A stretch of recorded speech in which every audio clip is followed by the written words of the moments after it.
What's going on, guys? My name is Matt, and for a while I very badly needed a new data storage solution. See, up until this point I've done what a lot of content creators do, which is fill up my internal drives, then either delete files or move them to an assortment of external drives. This works okay, but it makes it hard to track down certain files, and there's no redundancy, which isn't great. Going for something like an off-the-shelf NAS can cost hundreds, if not thousands of dollars before you even begin to factor in the cost of drives. Hopping onto YouTube, you'll find people who claim to have built a high drive count system for only a few $1,000s, and then they proceed to pull out $10,000 worth of drives provided to them from a manufacturer. This is fine and all, but I wanted to see what I could put together for much cheaper. So say hello to my new 80 terabyte storage server that I put together all in for right around 1,500 bucks. It's got an 8-thread Xeon CPU, 16 gigs of RAM, 80 terabytes of raw capacity, SSD cache, and more. Now, just a disclaimer, I'm a huge server noob, so don't take this as a guide,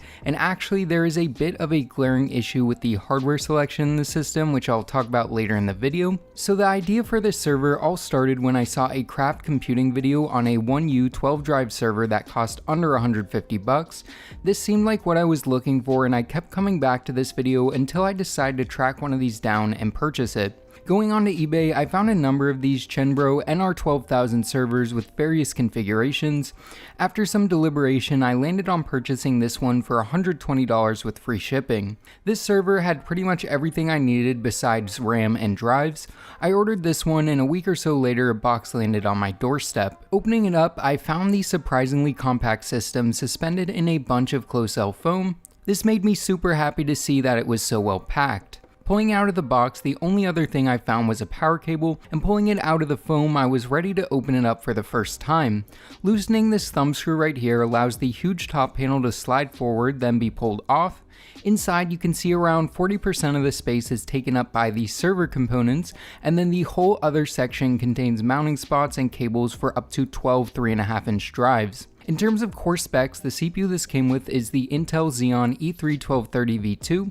This is a 4-core 8-thread CPU running on the Ivy Bridge architecture. The E3-1230V2 has a base and boost clock of 3.3 and 3.7 GHz respectively. This is a bit overkill for my current use case, but I may be able to take advantage of it in the future for stuff like virtual machines. This CPU is being cooled by an all-copper passive heatsink. This little guy is surprisingly heavy for how small it is. With no fans on the heatsink itself, it means it gets all of its airflow from the 40mm fans placed towards the middle of the case. There's also this thin plastic shroud that ensures 3 of the fans blow directly onto the heatsink and RAM.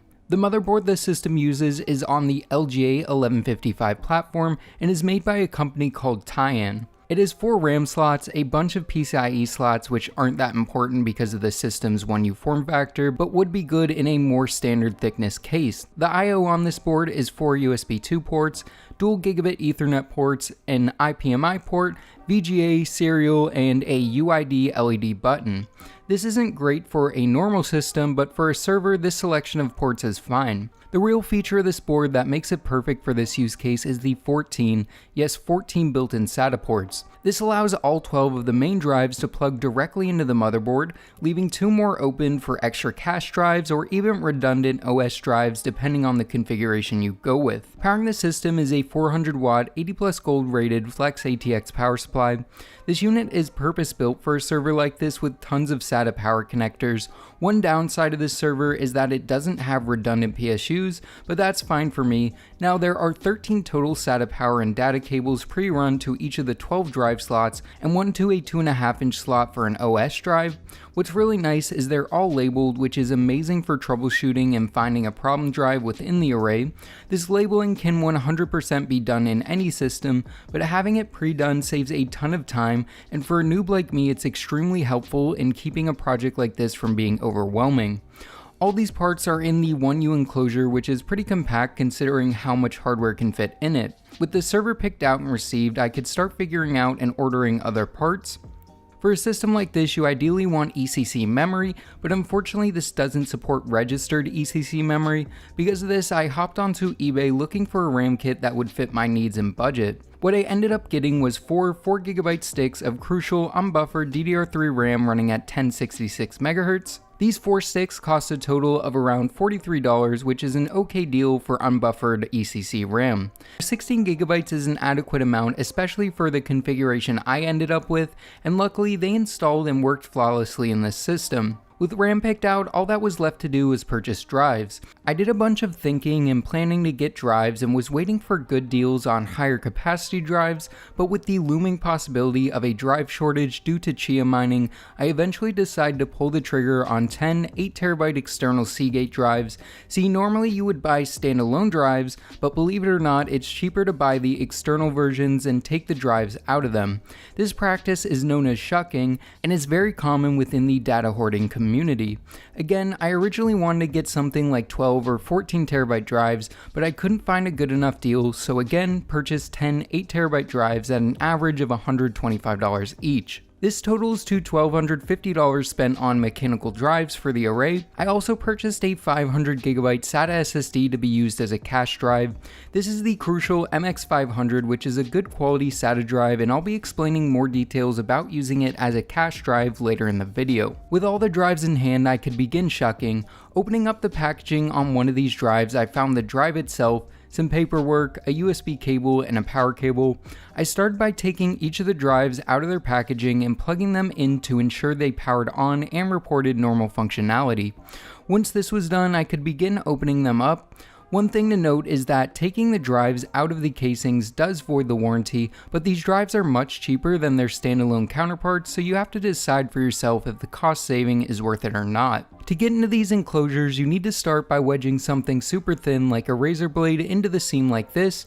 Then you can wedge something slightly bigger into place and begin to pry up to release the clips. It's very difficult and may be impossible for a normal consumer to open these without breaking any of the clips, and I definitely left most of these with numerous broken ones.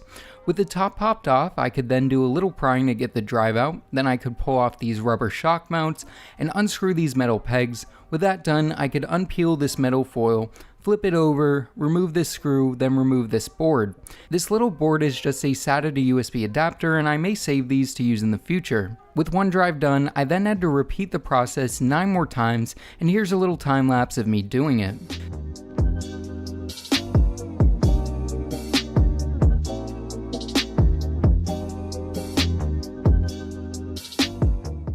So with all the drives out, I was ready to mount them. Now when shucking external drives, you never really know what you're gonna get. Most of the larger capacity Seagate external drives use IronWolf NAS or even Exos drives, which are super high quality, and one of the reasons I originally wanted to go for the larger capacity ones.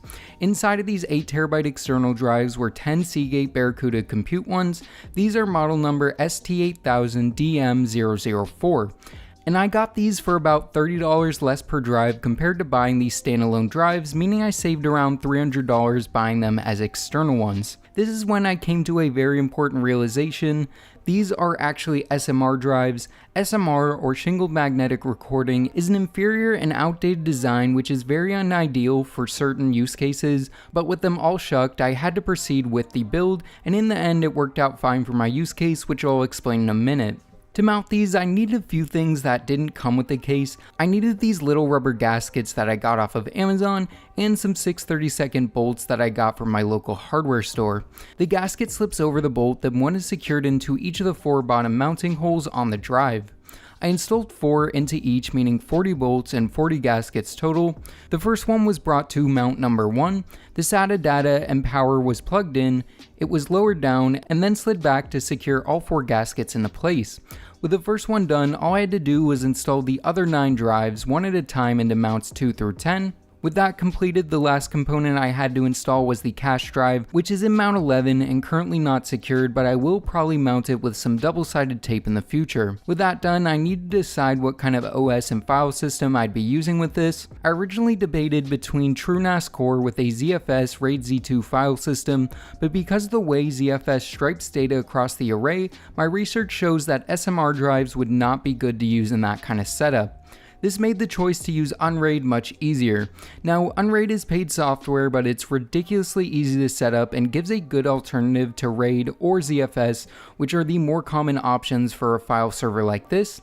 See, instead of data striped across the array of drives, each file is only stored on one drive, and you set up parity drives for data protection.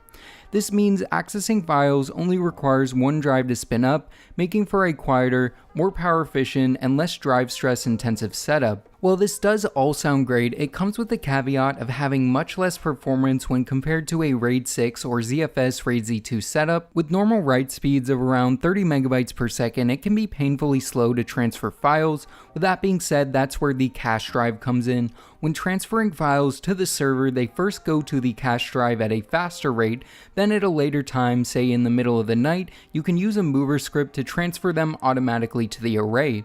For me, this is great because it means a ton of archival storage that should be reliable and low maintenance, but the slow speed means doing stuff like editing directly off the array isn't possible, which again is fine with me. Setting up Unraid is very simple, and I actually followed a guide by Juan M. Tech, who did a great job of explaining the basics of how to set it up. I'll go over the process briefly in this video, but we'll link the tutorial in the description. Unraid actually is installed on a USB drive, and then the OS is loaded into RAM anytime the system boots up. All you really need is a USB drive that has a few gigabytes of capacity. I actually ended up using this 64 gigabyte drive because it's the most compact one I own, and may eventually clone it to a smaller capacity one. It's important that it's physically compact because it will be permanently sticking out of the back of the server, and the lower profile the better. So to set the USB up, I just downloaded the Unraid USB flash creator, opened it up, named the server, then installed it to the flash drive, and this whole process took like 2 minutes. I then plugged it into the server and booted into the BIOS. The only monitor I have with VGA is this dying one, so please excuse the poor picture quality. I set the boot priority to the USB drive, then saved changes and exited. It booted to this window, then automatically loaded in the Unraid OS.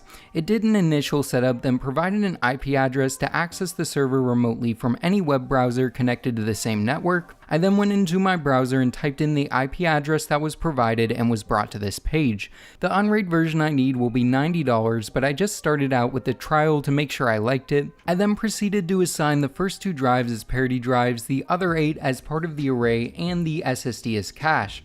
I then had to build the array and configure the parity drives, which for 8TB parity drives took around 16 hours. This isn't ideal, but is pretty normal for the size of this drive.